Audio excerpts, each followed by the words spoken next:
নমস্কার দর্শক, আমার নাম তারকেশ্বর শ্রীজীব গোস্বামী।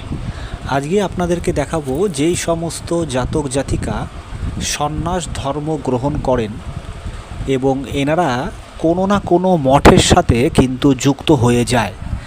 তো আসুন, সর্বপ্রথম আপনাকে দেখতে হবে দুটো পর্বত। এই যে পর্বতটি দেখছেন, এই পর্বতটির নাম হলো বৃহস্পতি পর্বত, আর এই যে পর্বতটি দেখছেন, এই পর্বতটির নাম হলো আপনার শনি পর্বত।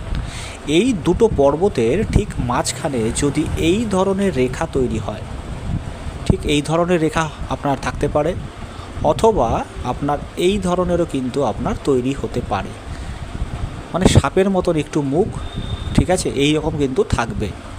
যদি এই রকমের রেখা পরিলক্ষিত হয় আপনার জীবনে বা আপনার সেই বয়সে, কিন্তু আপনি একজন বড় সন্ন্যাসী হবেনই হবেন।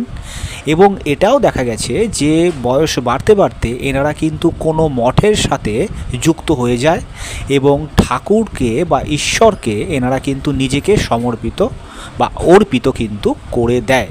তা আপনার হাতেও যদি এই ধরনের রেখা পরিলক্ষিত হয়, অবশ্যই কমেন্ট বক্সে কমেন্ট করবেন। আর যদি ভিডিওটি খুব ভালো লেগে থাকে তাহলে লাইক শেয়ার সাবস্ক্রাইব অবশ্যই করবেন। ধন্যবাদ।